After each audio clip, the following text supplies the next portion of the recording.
Isso, estamos em 23 de abril de 2021 e esse é o Política em Série, mas em série mesmo são os desastres políticos no Brasil. Essa semana recebemos mais uma vez os internacionalistas, eles exigem que sejam chamados assim, os internacionalistas Ian Rebouças e Danilo Rafael para uma conversa sobre eleições no Peru e no Equador. Além disso, o Brasil está pegando fogo e o clima na cúpula do clima mostrou que o mar não está para peixe para Bolsonaro, mas a gente não vai falar sobre isso. Vamos falar sobre política na Superliga. Tudo isso e as nossas esdrúxulas indicações da semana. Ian, seja bem-vindo de volta ao canal. Obrigado, Ranulfo. Obrigado, Wilber, Zé, Danilo. Um prazer estar aqui com vocês de novo. Danilo, você também, muito obrigado por ter voltado aqui. E pessoal, eu que agradeço, obrigado pelo convite. E a nossa bancada de sempre, né? Zé Alexandre, e aí? Vamos lá, né? Vamos falar desses países que nos fazem companhia, não deixa a gente sozinho. É isso. Wilber? Superliga vem de nós.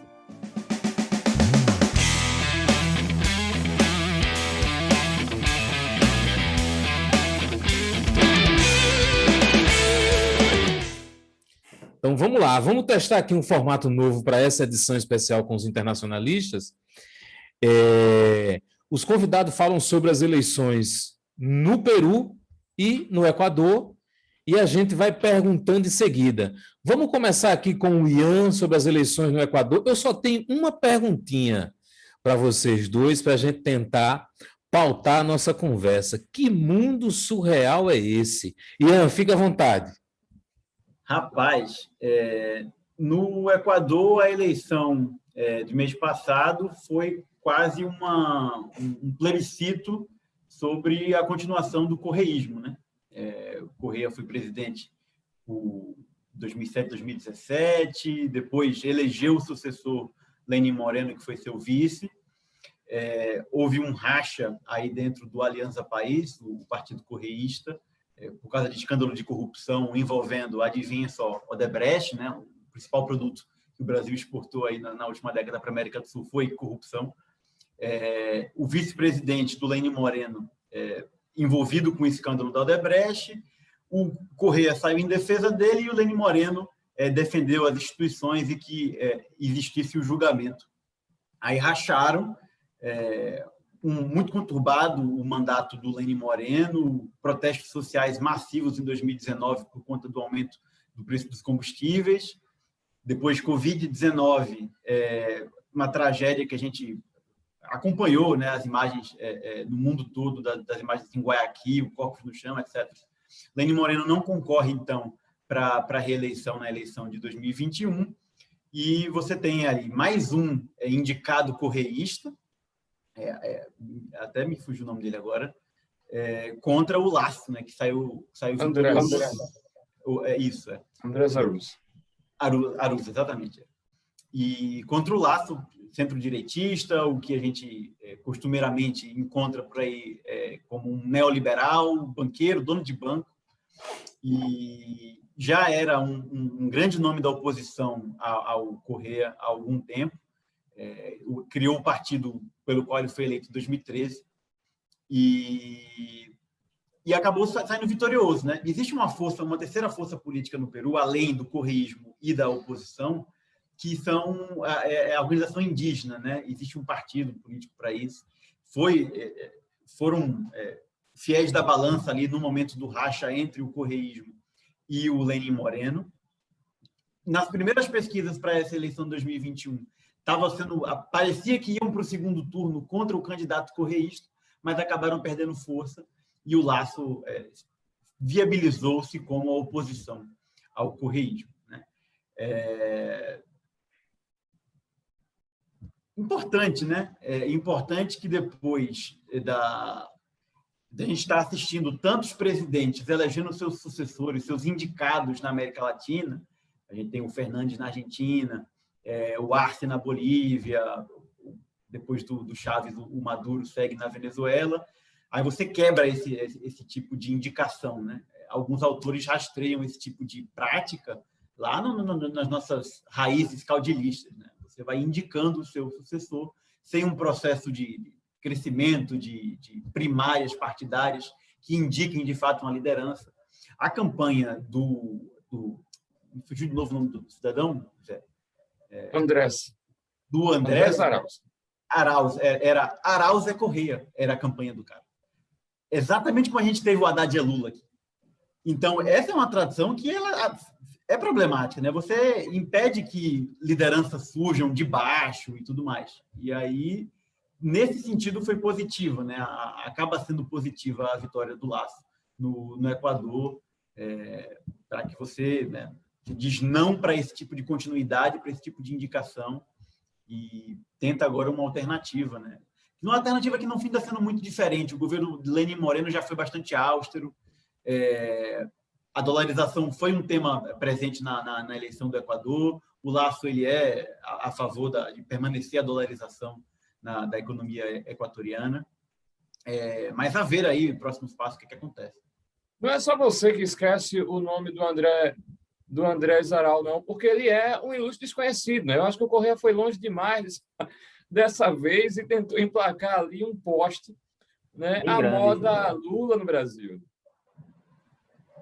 Sério, Zé? Agora sim, é bom lembrar que o Rafael Correia, só para pontuar aqui, né, foi presidente por 3 mandatos consecutivos e está cumprindo hoje um alto exílio, né? Na verdade, se ele volta para o Equador, ele corre o risco de ser preso, né? Então, e isso faz ele se parecer cada vez mais com o Lula, né? Ou seja, que indica alguém. Olha, que o Lula está livre. Não fugiu, o Lula não fugiu. Por enquanto. Mas o Lula estava preso. Dele. Mas a gente está falando das eleições de 2018, não do Lula de agora, né? Agora é um outro Lula. Né? Mas o Rafael Correa está na Europa, né? Cumprindo lá o seu alto exílio. Exatamente, depois de 3... Agora sim, alto exílio na Bélgica deve ser uma coisa muito, muito difícil, né, Zé? A esposa dele é belga, em defesa do Correia. Era para onde ele tinha para correr. Tá. Não foi ruim. Não teve nada a ver com o IDH, né? Assim, do que eu me lembro, assim, e o que você tem de registro do Rafael Correa, do governo Rafael Correa, é que ele chegou a controlar aí cerca de 3/4 das cadeiras do Legislativo, ou seja, ele tinha amplos poderes, né? O que é um perigo sobretudo para regimes presidencialistas, e lá você tem poucos partidos atuando, né? O próprio presidente, essa mania que tem, né? Você quer concorrer, cria um partido político, e o partido político ele não tem ideologia do partido, ele tem a ideologia do principal candidato. E aí essa minha crítica se estende também mais ou menos aí à própria Marina Silva, né, no Brasil, que depois sai do PT e ela sai criando partido político para poder o partido acomodar os ideais dela, né? E esse ano ela não é candidata, em 2022. Quando o Correa, assim que é eleito, já chamam a Constituinte, né? Foi um dos objetivos, uma das promessas de campanha dele era uma reforma constituinte no Equador, reforma que ampliou ainda os poderes do presidente em 2008, foi a Constituinte lá. Esse pessoal gosta de Constituinte, né? Evo Morales, Maduro, só que comparativamente... Constituinte exclusiva que queriam aqui no Brasil também, não sei quem queria. Mas... Comparando as reformas que existiram na Venezuela, na Bolívia e no Equador, acabou sendo o presidente mais fraco, que saiu, o presidente equatoriano acabou sendo mais fraco aí pelas constituições que foram feitas. O que talvez explique por que a gente segue tendo um presidente chavista na Venezuela, seguimos tendo um presidente moralista, evista na Bolívia, e agora a gente, né, teve o Moreno que traiu o Correa e agora elegendo o Lasso. Eu ia falar que essa brincadeira de constituinte começa na Venezuela, então ela está lá nos anos 2000, ela começa, em algum momento, o Chávez governa por decreto, porque a oposição não participou das eleições, e o Congresso eleito, na verdade o parlamento, porque lá é unicameral, eleito, abriu mão e disse que o Chávez poderia governar via decreto. Agora, veja a diferença que é quando a gente pensa em constituinte, porque o Chile está caminhando para uma nova constituinte, mas é uma constituinte para se livrar da Constituição herança do Pinochet. Exatamente. Essa história também vai ficar presente aí no Peru, daqui a pouco o Danilo vai falar sobre ela. Mas eu quero falar mesmo do candidato vencedor, cara. Eu quero falar do Lasso, né? Esse cara é, no mínimo, exótico. Ele é um banqueiro, né? É como se o dono do Bradesco aqui, esqueci o nome dele agora, se candidatasse e vencesse as eleições. O cara é lembrado na população pelo congelamento das poupanças equatorianas, né? Ele foi ministro da Economia por pouco tempo, né? E uma das medidas dele foi essa, de congelar o dinheiro da turma. Ô Zé, e tu quer penalizar político que congela poupança? Acontece que essa medida favoreceu exatamente a ele, né, que é dono de banco. Imagina se você é um banqueiro e diz assim, se eu não precisasse devolver o que está na poupança. É tipo isso, Will. Então, eu achei esse negócio curioso, e o nome dele aparece, inclusive, em investigações ligadas ao controle de empresas, né, em paraísos fiscais, offshores. Então, é um negócio assim, bem exótico, né, Ian? Tem a informação de que, na crise de 2008, o único banco da região costeira do Equador que não quebrou foi justamente o banco dele. Por que será, né? Sabe administrar, né? Um administrador. Rapaz, é habilidoso. Bom gestor. Assim, a política econômica vai mudar ou continua sendo um direitista tradicional latino, né? E não liberal, né? É bom Eu acho que vai ser por aí. Direitista, mas é conservador, né? Estatista, né? Mas o cara é banqueiro, né? Então, como é que fica essa... O que é que você espera aí de planos econômicos, né? Porque a situação não está boa. Aparentemente, continuidade do que o Moreno já vinha fazendo. Assim, o Correa, ele já foi austero, é importante dizer isso. Ele não tentou romper com as estruturas, nada do tipo. Ampliou, sim, a participação do Estado na economia, mas já tinha ali, de alguma forma, políticas de austeridade fiscal. O Moreno ampliou isso, inclusive o aumento de combustível que gera a explosão de protestos em 2019 foi a partir de uma demanda do FMI. E aí, toda a campanha do Lasso agora foi para manter o Estado fora da economia, ou seja, já reconhecendo que o Moreno fez um trabalho importante nesse sentido. E a promessa é essa, manter o tripé, né, macroeconômico que excita esse pessoal neoliberal.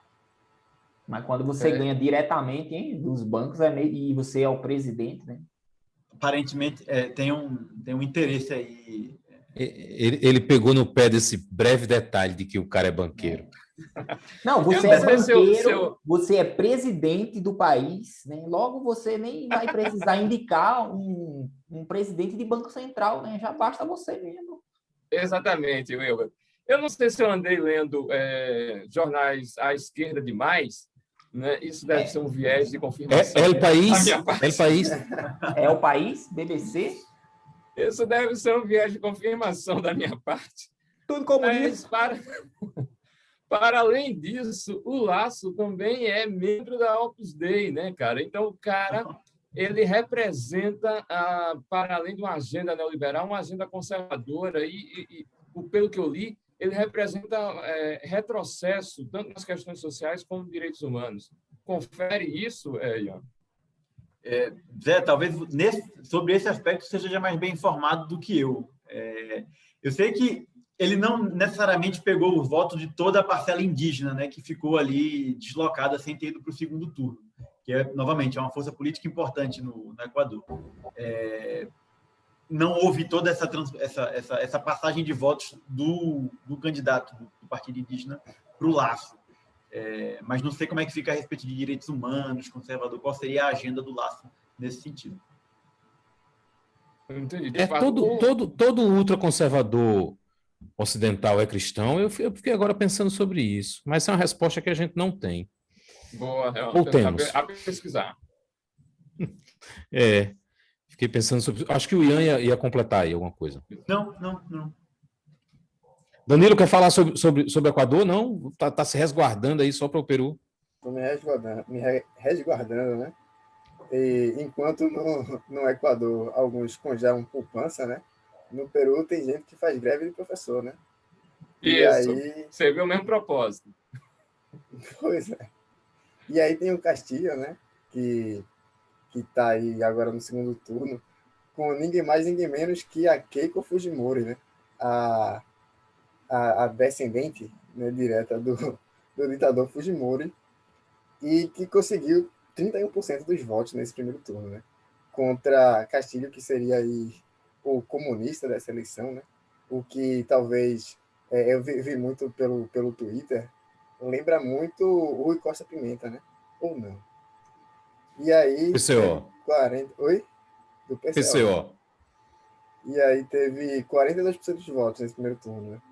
E assim, a gente pega o Peru para ver essa questão na eleição, um país assim, com muita estabilidade, com um sistema partidário extremamente bagunçado, né? Muito enfraquecido, com um país, com partidos muito estável, né?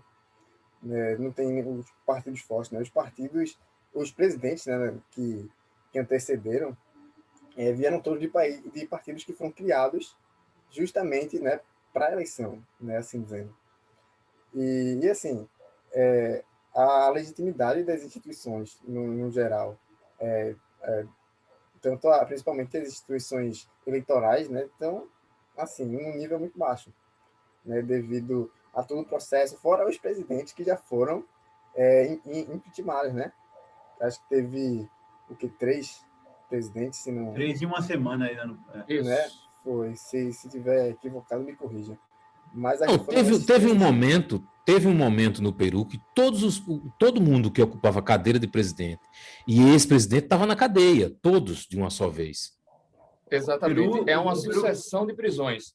o Peru é Mas, o Rio assim, de no Janeiro da América Brasil, Latina, no né? Brasil, se a justiça brasileira quisesse trabalhar, tinha entrado vários aí dos presidentes dos últimos brasileiros na cadeia também. Você quer dizer que a instituição Ih, justiça rapaz. não está funcionando, Wilber? É que no Eu Peru sinto está Não, essa funcionando crítica. demais. estão funcionando e fazendo o que foram programadas para fazer. E aí, o que é mais organizado, né? É o Campeonato Carioca ou as eleições no Peru, né? A gente fica aí sem saber mais ou É menos. uma boa dúvida. Pois é. E aí. Danilo, continue, depois eu pergunto. Não, fala, pô. Não, em relação à legitimidade dessas eleições, há questionamentos, como houveram tantos aqui até no Brasil, até teve isso aqui, né, que é um exemplo de instituições eleitorais, ou as eleições estão transcorrendo na normalidade? Assim, acredito que esteja ocorrendo na normalidade. Tem alguns grupos, obviamente, que criticam, né? Principalmente a participação da Keiko Fujimori, mas acho que não chega a ser algo tão forte, né? A nível tipo, nossa, né? Tá, isso vai, de certa forma, interferir nas eleições a ponto de que atrapalhe o segundo turno, de certa forma, né? E acredito que não. Inclusive, assim, né, numa situação hipotética, digamos que a Keiko seja eleita, aí sim é outra história, né? Porque aí já existem movimentos, né, contra a candidatura dela, então, assim, logo. Na verdade, a Keiko responde a processo, né, bicho? A Keiko tem algumas acusações contra ela de financiamento, inclusive pela Odebrecht também. Pois é. A Keiko é o Lula. Acho que não, hein, Ranulfo? Inclusive, Ela falando se... em Lula, ela é fora Lula. Ela é totalmente contra. Inclusive, acho que esses dias, né, ela deu uma declaração aí, acho que. Falando. Eu acho que foi fora Lula, não lembro em si a frasinha, mas Foi fora Lula, ela mandou um fora foi fora Lula. Lula, né? Pois é. Então, assim, já não tem muito, né, muito apreço. E aí, cria-se, de certa forma, né, um certo vácuo de poder, pelo menos na minha visão, acho que né, na questão do Peru, cria-se um vácuo de poder, porque a legitimidade em si de ter do presidente, talvez ela seja um tanto quanto questionada, né, anteriormente e também agora, né, porque, enfim, você tem duas opções, e aí lembra aquele editorial lá da Folha, acho que do Estadão, né? A É uma escolha é escolha difícil. difícil, né? E aí, enfim, tem que escolher entre o Castilho e a Keiko.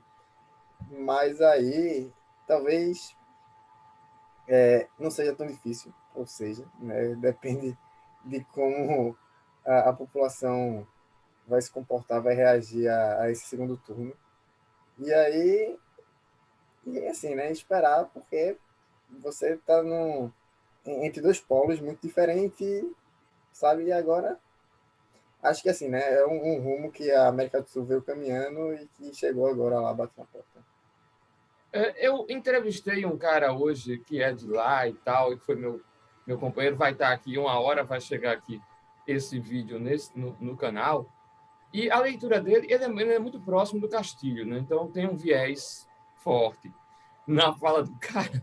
Mas na leitura dele, ele acha que o Castilho vai se desvincular desse viés mais radical nesse segundo turno, porque tem alguns membros que compuseram, inclusive, o programa de governo dele, que fizeram questão de uma plataforma muito marxista, leninista, ou coisa que o valha, mas que nessa disputa do segundo turno ele tem tentado se afastar disso e fazer algo algo um pouco mais moderado, né? Algo mais tranquilo, com ambições menores, digamos assim.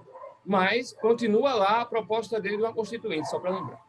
Eu não sei se ele se desvincularia tanto, porque, se não me engano, ele inclusive deu declarações, né, que ia manter esse posicionamento, né, esse lado, de certa forma, mais radical, né, então, assim, acho difícil ele se desvincular para um segundo turno, acho mais fácil ele se manter, porque, enfim, conseguiu os 42% nisso, e aí acho que a rejeição da Keiko é um auxílio muito grande, né, o pessoal votar no Castilho, então não acho que ele se desvincule tanto assim para o segundo turno. Danilo... Assim, você aposta que o Castilho vai manter essa radicalização? Acredito que sim. E se houver mudança, acho que seja pouca. Acho que não sei se Ian concorda comigo, mas acredito que seja pouca. Essa história a gente conhece, de que vai se moderar, né? Nesse cenário, mesmo que ele mantenha a posição atual, que eu acho que faz sentido, é esperado um estelionato eleitoral, se eleito, ou não? Rapaz, acredito que não. Acho difícil. Um pouco provável também. É um bicho que fundou o partido, né? Para concorrer. Todo o partido é marxista-leninista. Então não teria por que ele se moderar. Uma vez ele chegando lá, acho que ele vai tentar jogar duro nessa questão. Constituinte. O problema é essa manutenção dessa proposta aí. Ele não abre mão de uma nova constituinte baseado no argumento de que a Constituição atual ela é fraudada, entre aspas, porque foi uma criação do ditador, do Fujimori, aprovada via um plebiscito com uma legalidade duvidosa, na visão do Santander, do Carlos, que é um entrevistado, né? A gente vai colocar aqui. Zé, eu concordo até a segunda linha, porque os populistas da América Latina adoram plebiscitos, né? E adoram também mexer na Constituição. A Keiko é uma populista, está muito mais à direita, tem um discurso muito mais anti-elite, por incrível que pareça, por mais que, né, o pai tenha sido presidente, ela está... A força eleitoral os dois candidatos que estão no segundo turno no Peru, eles são movidos por esse sentimento de esgotamento da população do Peru, de que não dá mais para confiar na classe política peruana. Então, por incrível que pareça, a Keiko ainda surfa na onda populista. Já o Lasso é um cara que tem um partido mais ou menos estabilizado, que tem uma boa parcela de cadeiras no parlamento equatoriano. Então, eu acho que é um cara muito mais moderado, banqueiro. Acho que, pelo simples fato de ele ser banqueiro, a gente espera que ele vá jogar dentro das regras do sistema de uma maneira que a gente mais pragmática, por assim dizer. Já que vai chegar dando indulto para o pai. Assim, se a gente parte desse pressuposto que a Keiko, de fato, é um populista, né? Está bebendo do que foi o pai, e a gente tem uma parcela da população que está, de certa forma, necessitada, acho que é uma palavra muito boa, mas, enfim, que está sedenta por aquele tipo de discurso, a Keiko, ela vem, obviamente, né? Tem uma história muito diferente do que o Lasso, né? E aí, enfim, como o Ian mesmo disse, né? O Lasso tem um partido já mais estável, né? Já tem uma trajetória muito diferente e da Keiko. Então, acho que, de fato, o que tem a gente diferencia nisso é o populismo, né? Eu super concordo com o Ian. Então, assim, acho que para comparar é um tanto mais difícil, né? Como é que fica a nossa onda? É a onda da direita ou é a contra-onda da Pois esquerda é, eu ia aí? perguntar isso, Esse Wilber. Com acúmulo a... de eleições, né, que vem acontecendo aí já Argentina, enfim. Como é que vocês estão vendo aí, somando, né, esses dois pleitos aos que já ocorreram, assim? Temos uma onda, uma contra-onda, como é que é? Como é que tá? Eu ia perguntar exatamente isso, Wilber, porque você teve E ali eu a ia eleição cantar uma música. do Fernandes lá na Argentina, depois teve o Acre, e aí a gente começou a pensar que a América Latina ia virar novamente à esquerda, mas o Lasso veio e foi eleito, isso já começa a ser rompido, e se a Keiko vencer, é a pá de cal? Uma coisa assim, né? Falando sem evidências empíricas, mas o que passa assim na minha visão é que passa-se uma onda, no caso da direita, e logo após isso vem um ponto muito polarizado. Eu acho que está difícil a gente identificar uma tendência clara ideológica nos governos da América do Sul recentemente. A gente começa com o Brasil, a gente elege um governo de direita em 2018, depois um governo de esquerda na Argentina, depois de um governo de direita. Eu Aí vou você deixar elege... esse eleger, que a gente elegeu só para você. Eu também, hein? Aí você tem a direita volta ao Uruguai depois de 15 anos, em 2019. A esquerda permanece na Bolívia, você tem a direita voltando no Equador agora. Então, não existe uma tendência clara. Não existe uma tendência clara, as coisas estão complicadas. O que é que estaria explicando, talvez, agora que os governos da América do Sul não estão caminhando junto? Crise econômica, o fim do boom das commodities, que em alguns lugares você tentou virar à direita para buscar uma alternativa e não deu certo, o caso da Argentina, por exemplo. E aí você não deu certo, já tenta voltar agora para o caso da esquerda. Então, na crise econômica, você não tem ali um caminho claro para seguir, você fica tentando as coisas. Acho que não sei se a gente consegue botar alguma coisa na conta da crise da Covid, do que foi eleito agora. Não sei, acho que ficou muito em cima, e tem que ver como é que o Covid vai afetar escolhas eleitorais. Acho que não está claro ainda para a gente dizer isso. E eu acho que uma coisa que é fulcral para a gente entender o futuro da região é que cada vez está parecendo que os países vão ter que escolher entre Estados Unidos ou China na crescente disputa global, né?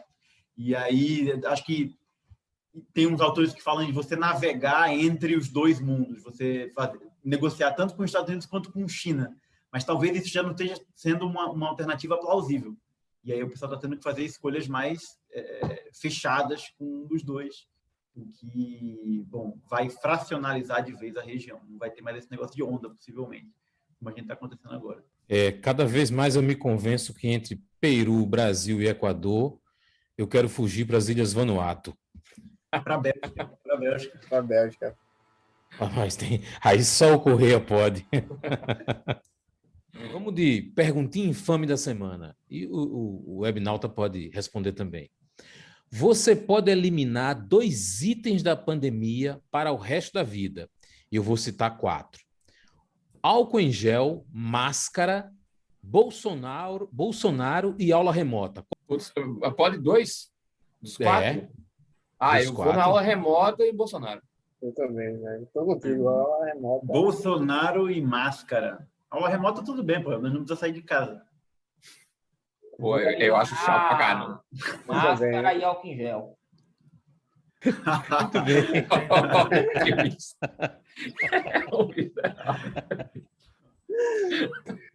Eu achei hoje uma piadinha infame do sensacionalista e trouxe aqui para vocês, que é o seguinte: governo confirma que não vai ter censo porque não sobrará nenhum brasileiro. Pesado. Pesada. Pesadíssimo, foi pesado. Alguém tem mais alguma? Rapaz, assim, né? Ainda bem que aqui no Brasil não tem piscina, porque assim, né? Com Salles, eu acho que não ia sobrar pau pra gente botar as canoas pra salvar, né? Do jeito que as canoas estão. Exatamente, Danilo. É isso, então acabou aqui a sessão Piadinha Infame da semana. Vamos para as indicações da semana? Começar com os convidados. Quem começa? Danilo, vai tu. Bom, dentro do Oscar, né? O único que eu assisti, Semana de Oscar. que eu vou recomendar é Judas and the Black Messiah, né? É uma história que, assim, tem um cara que é preso, que aí ele é pego pela FBI, faz um acordo lá, ele é infiltrado lá nos Panteras Negras. É um drama, assim, muito bom. Conta com a participação do Daniel Kaluuya, que é o protagonista de Corra, muito bom também. O diretor é um cara que eu não conheço, também não lembro o nome dele, mas enfim, o filme é muito bom, recomendo bastante, enfim, um forte concorrente aí no Oscar. É isso. A última vez que o Danilo esteve aqui, a indicação dele mais nova tinha 65 anos de idade. Ian, vai contigo aí. E evoluiu, né? Vou indicar música de novo. Da outra vez que eu estive aqui, indiquei música. Eu vou indicar Taco de Golfe, que é uma banda lá de Aracaju, minha terra. É um power trio, guitarra, baixo e bateria. Eles fazem um math rock, né? Um rock matemático, instrumental apenas. Os caras mandam muito bem. E deixo aí a indicação. Vão atrás de Taco de Golfe. Você acredita nisso, né? Eu acredito nisso, eu gosto. Vai, Zé. Trollou a indicação do cara. Mas vem cá, Foi. eu vou de semana de Oscar, tá certo? Eu vi muitos deles, até alguns ainda para ver, né? Mas eu sou viúvo de 2018, né? Eu acho que depois de 2018 a gente não teve uma lista do Oscar nem perto daquilo lá. De qualquer forma, é o que tem para hoje. Então eu vou indicar Drunk, mais uma rodada. Eu acho que é um filme leve, a gente está precisando disso. Leve, pero não muito, mas leve. Tá? E eu vou indicar também O Som do Silêncio. Eu acho que é um filme sobre inclusão, um filme diferente, que usa o áudio como o grande trunfo dele. Está indicado ao Oscar, eu acho que é um bom filme, merece ser visto. Essa semana eu vou indicar um anime chamado Death Parade, a pronúncia não sei, mas é de parada, né? Parada da morte.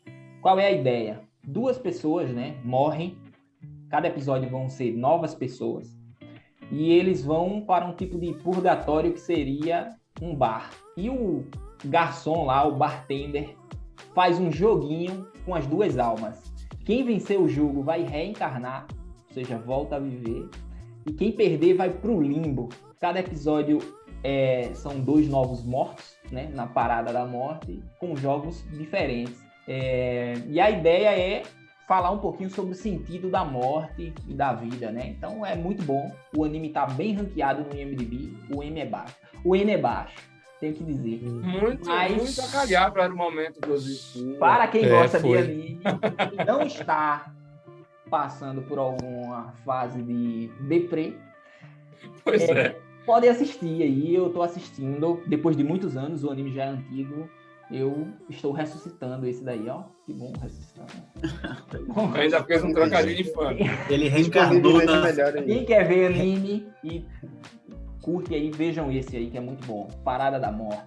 Deveria ter visto. Eu vou indicar, vou aproveitar o Oscar e vou indicar aí os 7 de Chicago. Agora, eu sei, Zé, assim como você, que o Som do Silêncio vai levar. O Som do Silêncio é forte candidato. Não diga isso. É lento, é chato que a bexiga. Mas eu tenho aqui uma outra indicação que eu achei uma injustiça do Oscar, que é Palmer, um filme com Justin Timberlake e a atuação de um menino que deve ter uns 8 anos de idade, chamado Ryder Allen, que é um menino não binário e que vai dá novo sentido à vida do Justin Timberlake, um homem endurecido pela prisão e vai encontrar novos... Aqueles filmes de interior dos Estados Unidos e o cara termina se envolvendo e encontrando sentido com esse menino. É um drama muito bom, mas é um drama de sessão da tarde, não tenha medo, não é igual esse anime do Wilber, não é. Mas é isso. Foi bom. Vão de Palmer com segurança e os 7 de Chicago, que eu achei sensacional desses filmes todos aí. Com o Borá, os 7 de Chicago. Cara, é o melhor ator aí dos últimos tempos. Diretor também. Não sei. Ó, o Nomadland vale a referência, vale a menção honrosa. É um bom filme. A atriz, eu tenho vontade de dar o Oscar para ela todo ano. Se eu pudesse, ela estava sempre premiada. Concordo com você, Zé. A atriz é sensacional em Nomadland. Mas eu assisti para não ter que reencarnar e assistir aquele filme. O filme chato. Olha que maldade. Ian, meu velho, mais uma vez, muito obrigado. Danilo, muito obrigado, viu? Obrigado a vocês, Randolfo. Valeu, galera. Vão ter mais Obrigado eventos pelo aí. convite. Enquanto vocês se despedem, eu vou deixar que eu fale mais. Mas tem constituinte aí, né? E vocês são os especialistas do... Constituinte no Chile. Só chamar, líder do Chad que foi assassinado. Tem eleições do Assad. Tem tudo ainda. Puta merda. Por Só incrível que chamar que pareça. estamos aí. Vamos lá. Valeu aí, galera. Tchau. Falou.